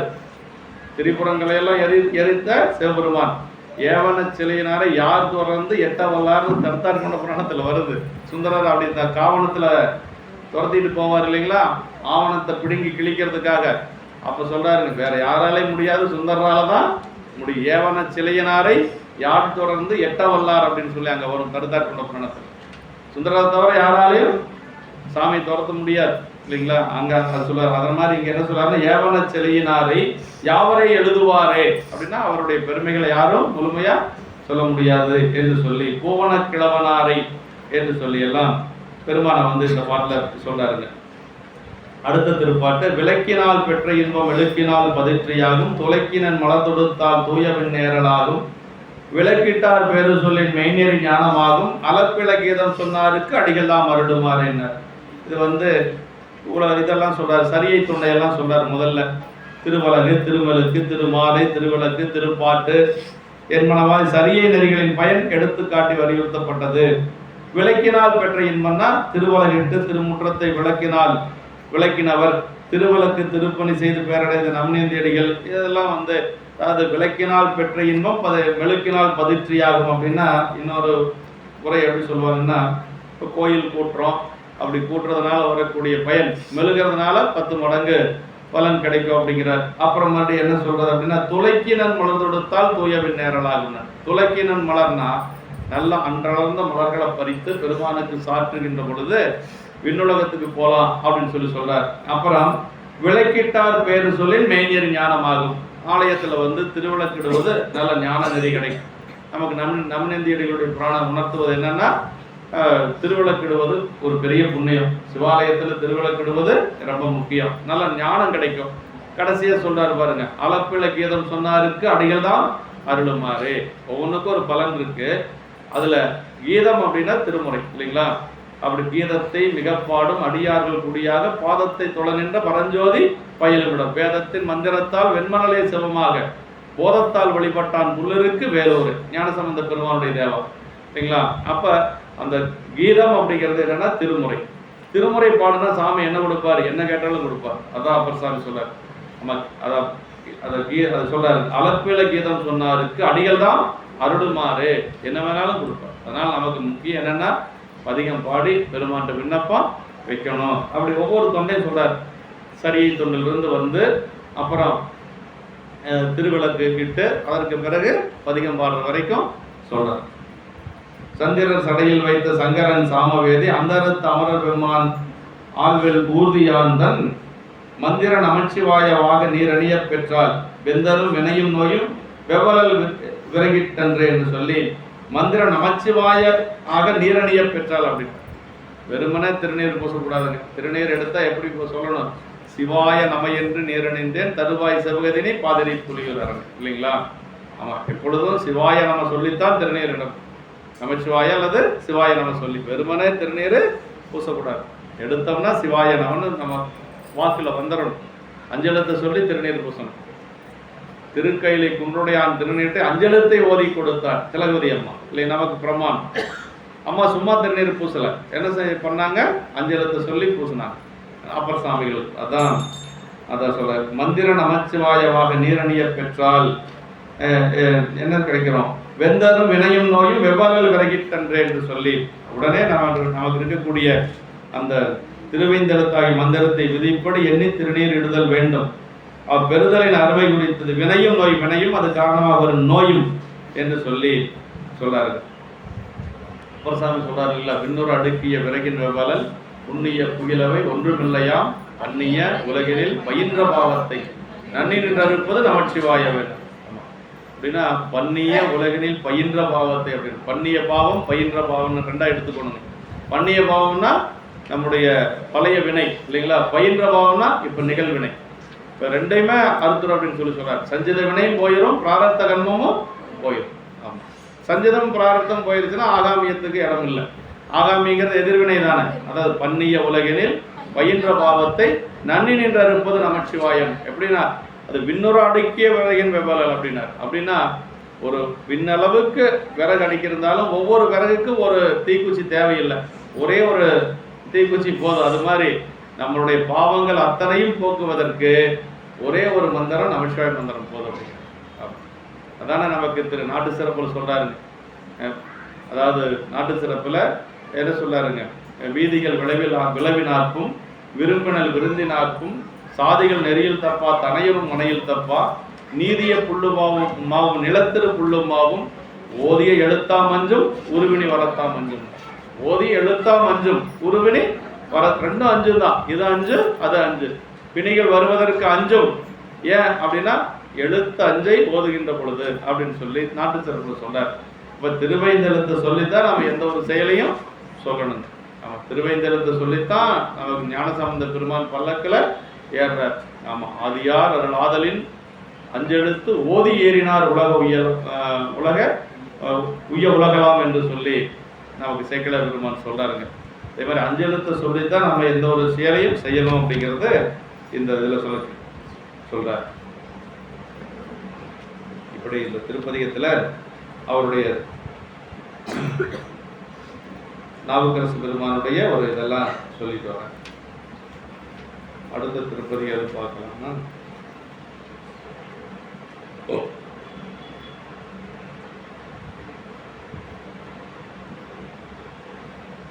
சாம்பலை பூசி தரையில், அதுவும் 4ஆம் திருமுறை. எல்லாமே 4ஆம் திருமுறை நிறைய பாடியிருக்கிறார். சாம்பலை பூசி தரையில் புரண்டு நின்ற நின் தாள் பரவி. எடுக்க முடியுமா?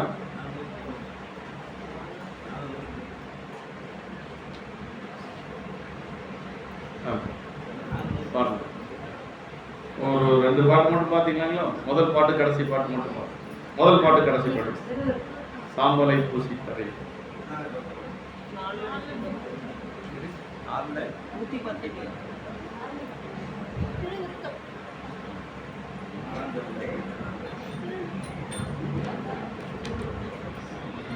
சாம்பலை பூசி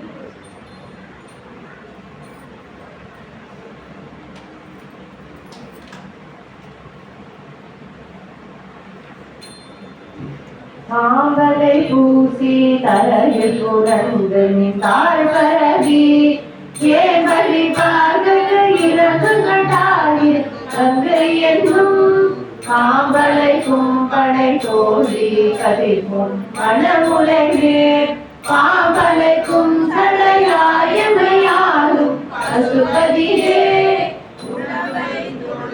சித்தத்துருகி சிவனுகிறான் சிந்தையுள்ளே சித்து பெருக விதற்றுகின்ற வினிக்கு கருளாய் மத்தத்தர கண் 20 தோளும் முடியுமெல்லாம் பத்துற்றுரணி தாயமையாடும் பசுபதியே. இதுல அடியாருடைய துன்பத்தை எல்லாம் நீக்கணும்னு விண்ணப்பம் வச்சிருக்கிறார் அப்பர் சாமி நமக்காக. சொல்றாரு இதுல எம்மையாலும் பசுபதியே அப்படின்னு சொல்லி, எம்மையாலும் பசுபதியே நின்றால் பரவி ஏம்பலிப்பார். சாம்பலை பூசி தரையில் புரண்டு நின்றால் பரவி ஏம்பலிப்பார்களுக்கு 2 கண்டாய் அப்படின்னு. சாம்பலை பூசி திருநீற்றம் பூசி என்ன சொல்றாரு, சாம்பல் நின்றால் பரவி ஏம்பலிப்பார்களுக்கு இறங்கு, உன் பாதம் தலை வைத்த உத்தமர்கள் இடுமைப்படாம இறங்கு. உன்னுடைய திருவடியை சூட்டிய உத்தமர்கள் துன்பப்படாம நீ காப்பாற்றணும் என்று சொல்லி சொல்றார். அப்புறம் என்ன சொல்றாருன்னா, அடியார் தடுமாற்றம் நீக்கும் அப்படிங்கிறார். அடியார்களுக்கு துன்பம் வரக்கூடாது, அடியார் தடுமாற்றத்தை நீக்கணும் என்று சொல்லி இந்த பதிகத்தில் சொல்றார். உன் பாதம் இறஞ்சுகின்ற அருவினை அகற்று, நோயை விளக்கு என்று சொல்லி அவர் நரலைப்படாமை விளக்கு என்று சொல்லி, அதாவது பிணிதீர்த்த அருள் என்று சொல்லி பலவாறு சித்தத்து உருகி சிவன் எம் பிரான் என்று சிந்தையுள்ளே வித்து பெருக பிதற்றுகின்றாரடி பிணிதீர்த்த அருளாய் அப்படின்னு எப்படி சொல்லணும் பாருங்க. சித்தத்து உருகி சிவன் எம் பிரான் என்று, பிரான்னா தலைவன் அர்த்தங்க. அந்த ஒரு உணர்வு எப்பொழுதும் நமக்கு இருக்கணும். பெருமான் தான் நமக்கு தலைவர் இல்லைங்களா? பிரான்னா தலைவன், சிவபெருமான் தான் நமக்கு தலைவர், வேற யாரும் இல்லை. ஓமார்க்கே நாம் என்றும் மீளாலாய் கொய்மலர் சேவடியே குறிக்கணும். மடுமாற்று திருத்தாண்டகத்தில் சொல்றார் இல்லைங்களா? அப்பர் சுவாமிகள் அதுல உறுதியா இருந்தார். எனக்கு தலைவர் யாருன்னா சிவபெருமான் ஒருவன் தான், வேற யாரும் கிடையாதுங்க. அதான் பொது நீக்கி தனை நினைய வல்லோர்க்கு என்றும் பெருந்துணையை பெரும்பற்ற புலியூரானை பேசாத நாளெல்லாம் பிறவா நாளை. பொது நீக்கி தனை நினைய வல்லோர்னா என்ன? மற்ற தெய்வங்கள் எல்லாம் தெய்வம் கிடையாது, சிவபெருமான் ஒருவனே தெய்வம். அத பொது நீக்கி தனை நினைய வல்லோர்க்கு என்றும் பெருந்துணை. எப்ப சாமி நமக்கு பெருந்துணையா இருப்பார் அப்படின்னா, அப்படி உறுதியா இருந்தா தான் சாமி நமக்கு பெருந்துணையா இருப்பார். மற்றவங்கள் எல்லாம் வழி போறோம் அப்படின்னா ஒரு சொந்தக்காரர் வீட்டுக்கு போற மாதிரி, கணவன் மனைவிக்கு இருக்கக்கூடிய உறவு மாதிரி பெருமானுக்கு நமக்கு இருக்கக்கூடிய உறவு அது தனி இல்லைங்களா? அதனால அதான் அப்பர் சித்தத்து உருகி சிவன் என் பிரான் என்று சிந்தையுள்ளே பித்து பெருக பிதற்றுகின்றார் பிணி தீர்த்தருளாய். பித்து பெருக அப்படின்னா, பித்துனா இந்த இடத்துல அன்பு, பெருமானிடத்துல அப்படி பித்து பிடித்தவர் போல இருக்கிறான்னு சொல்றாங்க இல்லைங்களா? இறைவனே கதி என்று சொல்லி இருக்கக்கூடியவர்கள் அது பித்து பிடித்து அப்படின்னு சொல்லி அப்படி பித்து பெருக பிதற்றுகின்றார் பிணி தீர்த்தருளாய்.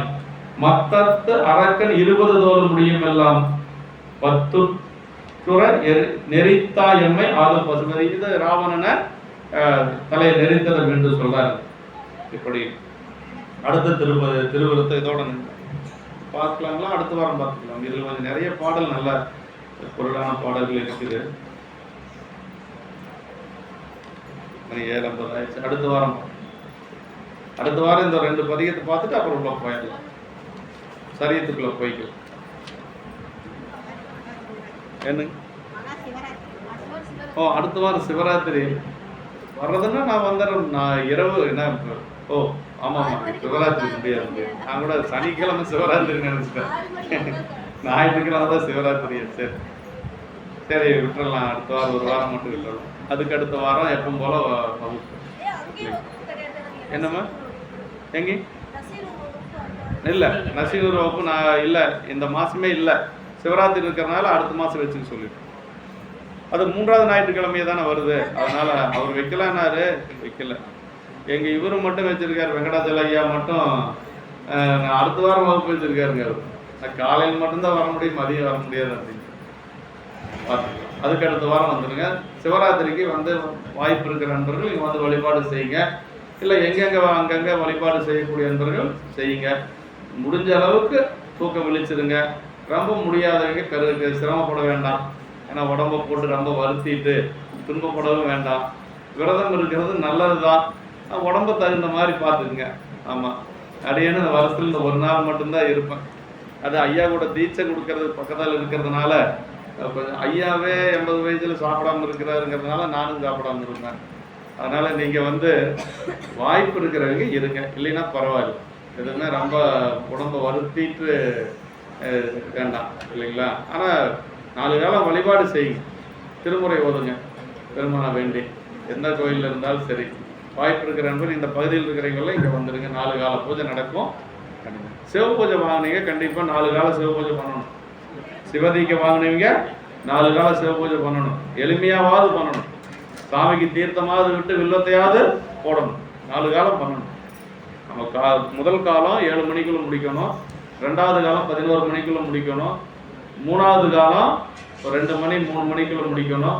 4வது காலம் குளிச்சுட்டு பண்ணணுங்க. ஒரு 5 மணிக்கு பண்ணலாம், 4 மணிக்கு மேலே பண்ணணும். 4ஆம் காலம் குளிச்சுட்டு பண்ணணும். இங்கே வேணாலும் பண்ணலாம், இங்கேயே பண்ணலாம், வீட்டில் போய் பண்ணலாம். இங்கே குளிக்கிறதுக்கு வசதி இருக்காது, அதனால பண்ணலாம். பவானி சிவன் திருக்கூட்டமெல்லாம் கலந்துப்படி போவாங்க. எங்கே உங்களுக்கு வாய்ப்பு கிடைக்குதோ அங்கே செஞ்சு, எங்கே இருந்தாலும் பெருமாள் வழிபாடு செஞ்சால் சரி. திருமுறைகள் ஓதுங்க. லிங்க புராண குறுந்தொகை ரொம்ப முக்கியங்க, அதை சொல்ல மறந்துட்டேன். 11 to 1 லிங்கோத்பவ காலம்னு வருது இல்லையா? அந்த லிங்கோத்பவ காலத்தில் லிங்க புராண குறுந்தொகை பாடுங்க. லிங்க புராண குறுந்தொகையில் என்ன சொல்லியிருக்குதுன்னா, திருமாலுபுரமும் ஏன் பெருமான் திருவடி காண முடியலைங்கிறது அந்த 11 பாட்டில் அப்பர் சாமி சொல்றாருங்க.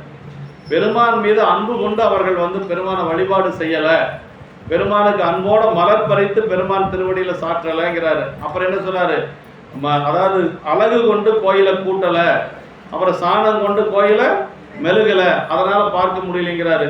அப்புறம் வெண் சங்கு கொண்டு பெருமானுடைய புகழை பாடல ஊதல அப்படின்னு சொல்றாருங்க. இப்படி அந்த சரியை தொண்டெல்லாம் சொல்றார். ஏன் திருமாலும் பிரம்மனும் பெருமான் திருவடியை காண முடியலன்னு சொல்றதுதான் லிங்கபுராண குறுந்தொகை. அதான் புக்கனைந்து புரிந்தலர் இட்டிலர், நற்கனைந்து நறுமலர் கொய்திலர், சொக்கனைந்த சுடருளை வண்ணனை மிக்கு காணலுற்றாருங்க இருவரை அப்படின்னு சொல்லி திருமாலும் பிரம்மனும் இறைவன் மீது அன்பு கொண்டு அடைய முடியும் தேடலை. என்ன செஞ்சாங்க, செருக்கொண்டு 2 பேருக்குள்ள போட்டி, நானா நீயா அப்படின்னு சொல்லி ஆணவத்தோட தேடுனதுனால பெருமான் திருவடியை அடைய முடியல அப்படிங்கிறது தான் அப்பர் சாமிகள் அந்த லிங்கபுராண குறுந்தொகையில சொல்லியிருக்கிறார். எப்படியாவது அந்த லிங்கபுராண குறுந்தொகையை ஒரு முறையாவது நீங்க பாராயணம் பண்ணிருங்க, ரொம்ப சிறப்பு. மற்ற பதிகங்களும் படிங்க, அதே மாதிரி அதையும் அந்த லிங்கோப்ப காலத்துல படிங்க. ஏன்னா அது ஏன் பெருமான் வந்து அனல் குழம்பா அங்க இருந்தார் அப்படிங்கிறதுக்கான காரணத்தை அப்பர் சாமி சொல்லியிருக்கார். கொய்யாவுடையார் அந்த பதிகம் படிக்கிறது சிறப்புன்னு சொல்லுவாங்க வகுப்புல. அதனால வேற ஏதாவது செய்திகள் உண்டுங்களா? அவ்வளவுதான். அழைப்புங்களா? திருக்கூட்ட சிறப்பு பாடல். என்றும் இன்பம் பெருகும் இயல்பினால் ஒன்று காதலை சொல்லவும் மூங்கிட மன்றுளார் அடியார் அவர் வான்புகள் நின்றதென்றும் நிலைவு உலகலாம். வான்புகள் வாது பெய்க மலைவளம் சுரக்க மன்னன் போர்முறை அரசு செய்ய உறவிலாது திருவிழாய் நான்மறை கடன்கள் ஓங்க நற்றவும் வெள்ளி மல்க மேன்மை